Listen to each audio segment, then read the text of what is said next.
Bon lundi tout le monde, bon début de semaine, on parle de sport ensemble. Le Phoenix de Sherbrooke, c'est 2 matchs cette semaine, quand même relativement tranquille après les deux belles victoires du week-end. C'est du côté de l'Abitibi que se dirige la troupe de Chute-Vallée. Vendredi soir, à compter de 19h25 sur nos ondes, le match vous est présenté en direct de l'Arena Air Québec de Val-d'Or. Les Foreurs se débrouillent sans Anthony Manta pour cette rencontre-là. Lui, il est au camp d'équipe Canada Junior, donc c'est la chance pour le Phoenix justement de vaincre les Foreurs finalement. Tim Vizard n'est pas là, il retourne en Suisse pour les fêtes. Cole Murphy est blessé, Nathan Glass est blessé. Vincent Deslauriers, cas incertain pour cette fin de semaine-là, pourrait revenir à l'action. Le lendemain, le samedi, c'est les Huskies de Rouyn-Noranda, l'équipe que vient juste de battre le Phoenix, qui les reçoivent à l'Arena I Am Gold de Rouyn-Noranda, justement. Ce sera un très bon match. Il faut s'attendre à un match serré, à un match rapide, mais c'est une belle possibilité pour le Phoenix comme ça, avant les fêtes et avant l'ouverture de la période des transactions, d'aller chercher des points importants pour suivre le Phoenix, évidemment, via le radioénergie.ca sur le web ou sur nos ondes. Les matchs sont tous présentés là avec Anthony Marcotte à la description.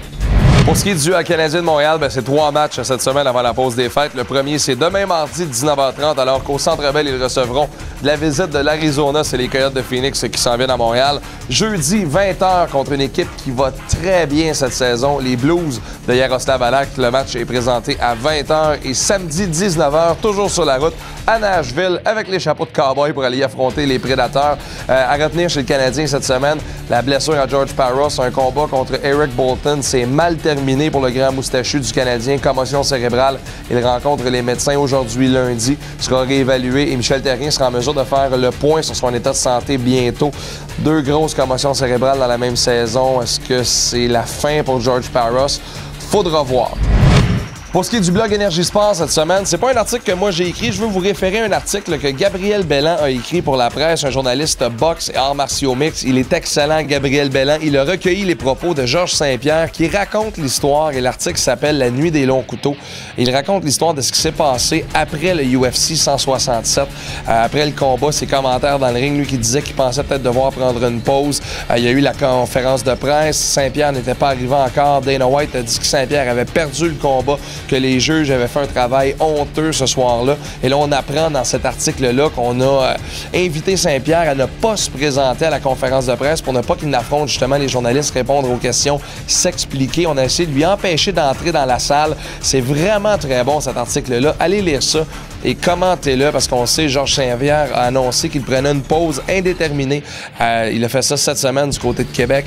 Combien de temps ça va durer? Est-ce qu'il va revenir à l'action? Est-ce qu'il va revenir dans l'octogone ou non? C'est une décision qui lui appartient personnellement après toutes ces années de combat.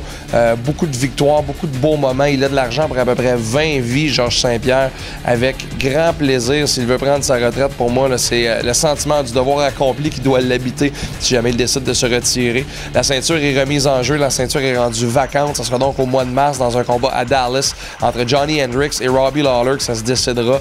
Rory McDonald au UFC 167 a perdu son combat contre Lawler. Donc, il a perdu un combat extrêmement important pour sa carrière. J'imagine qu'il le réalise aujourd'hui.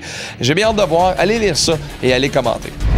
Et c'est le dernier vidéo de sport avant la période des fêtes parce qu'on s'en va en congé bientôt. On vous en souhaite de très belles des fêtes, justement.